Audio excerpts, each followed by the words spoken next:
अंगणवाडी सेविकाताईंसाठी एक महत्त्वाचं परिपत्रक जाहीर करण्यात आलं आहे आणि 30 ऑगस्ट 2026 पर्यंत आपल्याला कोणतं काम करायचं आहे त्या परिपत्रकमध्ये काय अपडेट देण्यात आलं आहे अंगणवाडी सेविकाताईंसाठी हे सविस्तर माहिती आपण या व्हिडिओच्या माध्यमातून पाहायचं आहे।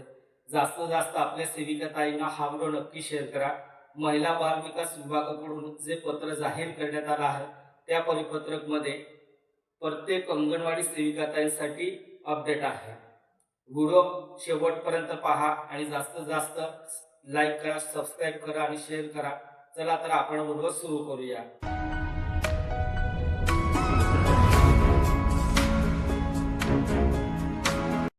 तर बघा ताईनो, परिपत्रक आहे महाराष्ट्र शासन एकात्मिक बाल विकास सेवा योजना आयुक्तालय महाराष्ट्र राज्य नवी मुंबईकडून हे परिपत्रक जाहीर करण्यात आलं आहे।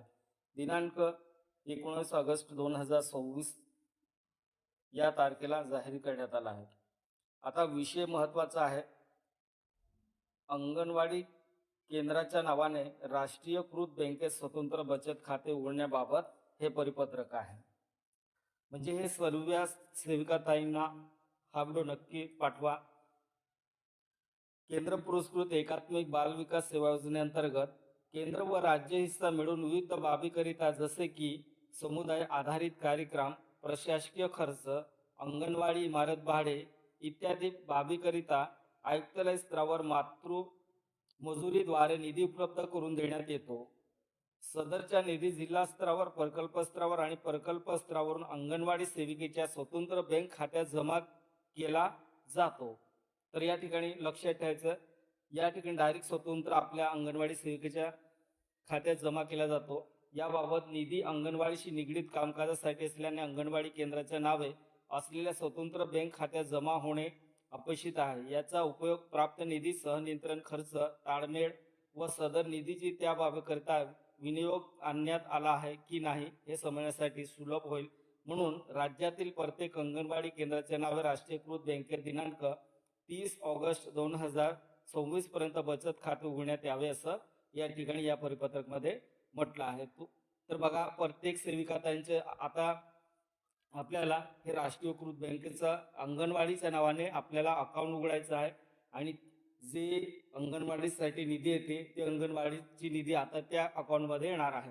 आधी आपल्याला अंगणवाडी सेविकेच्या खात्यामध्ये सर्व येत होतं, त्याच्यामुळे त्या ठिकाणी समजत नाही की अंगणवाडीसाठी खर्च कोणता आणि काय कुठून कशा पद्धतीने आले ते निधी हे समजत नव्हते।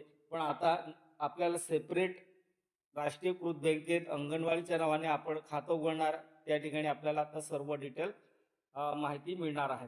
तर संबंधित अंगणवाडी केंद्राची अंगणवाडी सेविका ही त्या बचत खात्याची पासबुक धारक असेल। भविष्यात सर्व खाती सुरू झाल्याबरोबर सीबी, प्रशासकीय खर्च आणि अंगणवाडी इमारत भाडी याकरिता निधी अंगणवाडी केंद्राच्या नावाने सुरू करण्यात आलेल्या बचत खात्यात जमा करण्यात येईल।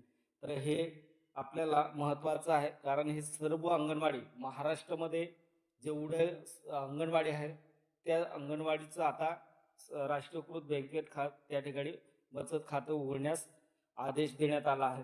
जास्तीत जास्त आपल्या सेविकाताईंना हा व्हिडिओ शेअर करा आणि 30 तारीखपर्यंत आपल्या राष्ट्रीयकृत बँकेचं खातं उघडायचं आहे। माहिती कशी वाटली कमेंट करून नक्की सांगा आणि जास्तीत जास्त आपल्या सेविकाताईंना हा व्हिडिओ नक्की शेअर करा। धन्यवाद।